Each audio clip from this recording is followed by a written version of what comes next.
Le focusing, une écoute qui ouvre la voie à la sagesse du corps.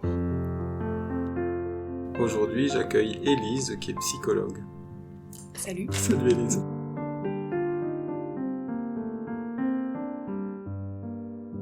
Alors moi je suis psychologue depuis quelque chose comme 7 ans. J'ai été formée à l'ACP, l'approche centrée sur la personne.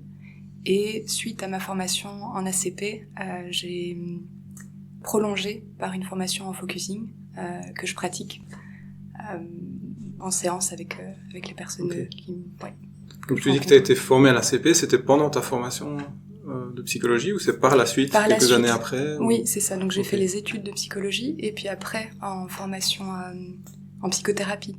C'est une formation complémentaire de 3 ans en ACP et puis là les 2 ans en focusing. D'accord. Donc tu avais déjà pratiqué alors avant de te former ensuite de manière complémentaire. Ouais. Bon. Comment ça a été du coup cette rencontre avec l'ACP et puis avec le focusing pour toi? Qu'est-ce que ça t'a fait vivre? Qu'est-ce que ça t'a permis ou ouvert comme horizon? Avec l'ACP, ça a été une rencontre surtout dans les valeurs, dans la considération donnée à la personne, dans la façon vraiment d'approcher une personne et pas un trouble, pas un problème, et vraiment donner une place entière à tout ce que les personnes peuvent vivre, les attitudes. Donc les 3 attitudes de Roger, c'est ça, de l'approche centrée sur la personne. Oui, l'empathie, la congruence, la considération positive inconditionnelle, c'est vraiment des piliers, des bases et puis des repères aussi. C'est ce que je trouve le plus porteur dans l'accompagnement des personnes. Donc là, je m'y retrouve bien dans la CP. Donc ça t'amène un plus, c'est ça, dans l'écoute, la considération, tu disais, de la personne au-delà, juste d'un trouble. Oui. Et qu'est-ce que ça permet déjà, alors, cette considération pour la personne que tu reçois? Ça remet le pouvoir chez la personne. Il n'y a pas de position d'expert qui va soigner quelque chose. Il y a vraiment une possibilité pour la personne qui vient en consultation d'être proche d'elle-même, de cheminer à son rythme et de trouver les réponses chez elle plutôt qu'à l'extérieur. Donc vraiment de retrouver ce centre d'évaluation interne que je trouve précieux, c'est pour moi au service d'une grande liberté. Comme aider à accéder à une certaine autonomie ou retrouver une autonomie. Exactement ça, oui. Ça c'est pour l'ACP. Et puis alors le focusing arrive au moment de ma formation complémentaire en ACP. On nous donne une introduction au focusing. Là c'est la première fois que j'en entends parler. Et c'est pas tout de suite que ça me frappe comme étant quelque chose d'aussi précieux que ce que je perçois aujourd'hui. C'est parce qu'à la fin de ma formation, je remets un travail de fin de formation sur la présence thérapeutique. Et en travaillant cette thématique, il y a vraiment eu la question du corps qui a pris une grande ampleur. J'ai vraiment réalisé combien, surtout l'attitude de congruence, elle se joue pour moi dans un contact intime avec mon expérience corporelle. Qui te demande du coup d'être appréhendé, peut-être de cheminer vers ce contact corporel. C'est exactement ça. Et donc j'ai commencé la formation en focusing pour moi, vraiment pour approfondir ma congruence. Et dans le décours de ma formation, j'ai vu aussi une façon d'accompagner mes clients, parce qu'on dit comme ça dans l'approche. C'est devenu quelque chose qui a donné une profondeur pour moi à l'accompagnement. Donc ça, dans un premier temps, c'est pour toi, on va dire, c'est cette prise de contact avec ton intériorité qui te permet de sentir si tu es congruente ou pas. C'est quelque chose comme ça. Et puis comment ça, tu le mets au service justement de ta clientèle, cette découverte des sensations, du sens corporel qu'on retrouve dans le focusing. Je vais juste reformuler ta question pour être sûre de bien la comprendre. Ouais. Tu me demandes comment je mets ma congruence au service de mon accompagnement et des personnes qui me consultent. Alors ma question c'était plutôt comment ce cheminement que tu fais vers toi, comment est-ce que tu accompagnes les autres peut-être à le faire vers eux aussi dans le cadre de séances quoi. Alors, comment j'accompagne ça chez l'autre? Il y a d'abord en l'incarnant moi-même autant que possible. Et c'est quelque chose c'est contagieux en fait. Je suis vraiment persuadée du fait que quand moi-même je suis en contact avec moi, j'aide déjà l'autre à être davantage en contact avec lui. Parce que cette façon de s'exprimer, cette façon de faire une pause dans ce qu'on ressent, faire une pause dans le discours pour aller vérifier à l'intérieur, est-ce que je parle bien de ce que je ressens, de ce qui se passe vraiment pour moi. Mais ça, c'est quelque chose qui amène l'autre, en fait, à faire le même mouvement en lui-même. Et puis, dans le focusing, c'est un mouvement qui est comme invité explicitement. C'est pas seulement moi qui incarne cette attitude, c'est... Là, je peux faire des invitations explicites aux personnes de se tourner vers elles-mêmes, d'aller vraiment tourner le regard vers l'intérieur et de pouvoir aller sentir. Est-ce que ce dont je parle, c'est vraiment ce que je vis? Et du coup, elles peuvent se retrouver au contact de sensations parfois nouvelles ou inconnues et trouver une réponse alors qu'elles n'auraient peut-être pas trouvée ou différemment avec l'approche classique ou juste de la psychologie telle que tu l'avais apprise. Oui, c'est ça. Dans la façon dont on parle du focusing au GAREF, là où j'ai été formée en Belgique, on le définit comme une autre façon de s'y prendre avec soi-même. Et c'est, dans cette écoute intérieure que moi j'ai pas apprise ailleurs que dans ces formations-là. J'ai pas appris ça naturellement, consciemment en tout cas.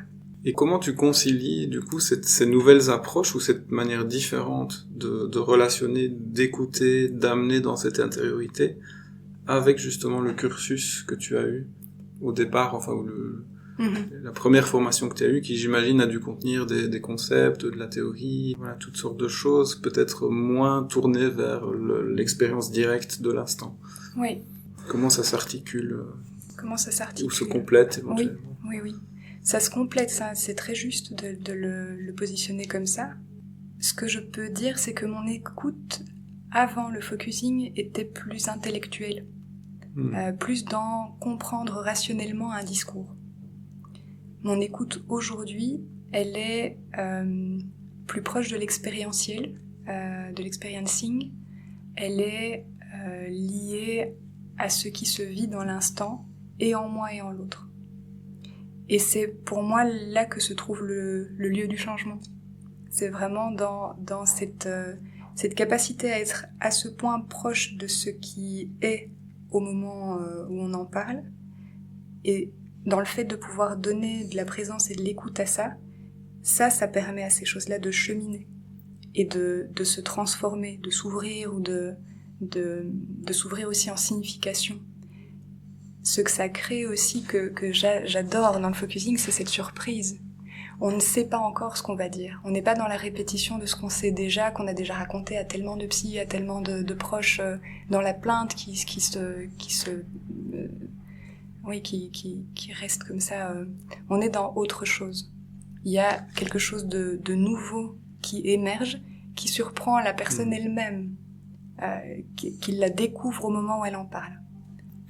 Et donc ça veut dire que toi tu invites à ça. C'est que si la personne raconte son histoire, se dit j'imagine que c'est parce que mon père ceci ou telle situation cela, tu fais alors un retour vers l'expérience là. Comment c'est, j'imagine, comment ça se présente? Dans le style que j'ai, moi j'aime assez peu intervenir en disant stop, on va arrêter l'histoire, on va aller dans le corps. Ça correspond pas trop à ma sensibilité à moi. Ce qui va se passer, c'est que dans la façon dont j'écoute, j'ai un grand silence qui s'installe en moi, qui à un moment donné emplit la pièce. Et c'est silencieux. Et dans ce moment-là de silence, moi ça fait probablement déjà un moment que je suis en train de sentir en moi. Et puis alors, soit je vais partager quelque chose en disant ce que je sens de ce que vous me dites là, et je vais partager quelque chose que je sens, ce qui va automatiquement en quelque sorte amener l'autre à aller sentir aussi, à s'intéresser à on sent ça, ou alors dans ce silence à un moment donné il y a une respiration qui se fait, où je peux dire je vous vois respirer de cette manière-là, ça invite aussi à l'intérieur, ou bien explicitement demander c'est quoi que vous sentez là, c'est quoi qui se passe maintenant dans votre corps quand vous me parlez de tout ça. C'est un peu ces différentes manières qui amènent à sentir. C'est comme si tu faisais appel du coup à ce qui toi t'avait nourri et t'avait permis d'aller dans cette intériorité. Oui. Peut-être de garder le calme aussi quelquefois ou Oui. J'imagine que quelquefois, si quelqu'un est agité devant toi en séance, peut-être auparavant, ça t'aurait agité toi, et là, t'arrives peut-être à aller dans ce silence intérieur et du coup l'inviter. Exactement, oui. Et ça, c'est vraiment des choses qui se passent. Il y a des processus automatiques en fait qui ont lien très liés au système nerveux justement. Quand on est face à quelqu'un qui a cette manière de regarder, cette manière de cligner des yeux lentement, cette prosodie, cette manière de poser le silence, de respirer, fatalement c'est contagieux. Et ça invite, je pense pas qu'on puisse accéder à son état intérieur en étant agité dans tous les sens, en parlant super vite, en disant ah oui alors ça je connais en plus, mais il y a un truc en fait qui nous permet pas d'être en contact avec eux. En tout cas moi ça ne me le permet pas. Et donc j'imagine que je propose aussi ce qui me ressemble quoi. Est-ce que ça justement, peut-être cette présence ou ce calme intérieur, c'est quelque chose que tu avais appris avant ou qui faisait partie de l'apprentissage dans le cursus de psycho? Non, ça c'est quelque chose que j'ai travaillé de mon côté. Vraiment, cette thématique de la présence thérapeutique, ça a été un shift pour moi, de vraiment me poser sur cette thématique et la travailler déjà rien que théoriquement, hein, parce que c'est un travail de formation, là tu dois rendre des trucs avec t'as lu des articles scientifiques qui parlent de ça, enfin tu vois. Oui. Mais vraiment le fait de pouvoir faire référence à des auteurs comme Maslow qui parlent de ça dans les expériences paroxystiques par exemple, des choses aussi comme tout ce qui est en lien avec le système nerveux, tu sais la théorie polyvagale, on en parle beaucoup pour l'instant. Ça aussi, ça a composé en fait, ça a été comme des petites briques qui ont mené à un moment donné, je me suis dit mais ça ressemble au focusing en fait. Tout ça, je peux retrouver ce que je cherche en travaillant ma présence, le fait d'être là, dans l'instant, je peux trouver ça dans cette pratique qu'est le focusing. Merci Élise. Est-ce que tu auras un mot de la fin que tu pourras adresser par exemple aux psychologues ou aux psychologues en devenir? Peut-être une invitation à quelque chose? Oui, je sais pas encore comment je le formule, je prends le temps, puis tu couperas ça si tu veux au montage. Qu'est-ce que je voudrais dire aux psychologues en formation? Ce que je peux dire, c'est que j'ai envie de souligner combien c'est précieux ce contact particulier avec soi et qu'il est au service à la fois de soi-même et des autres. Nos clients, mais notre entourage, vraiment le fait de pouvoir être profondément en lien avec soi, ça crée des liens profonds avec les autres. Ça, c'est profondément thérapeutique.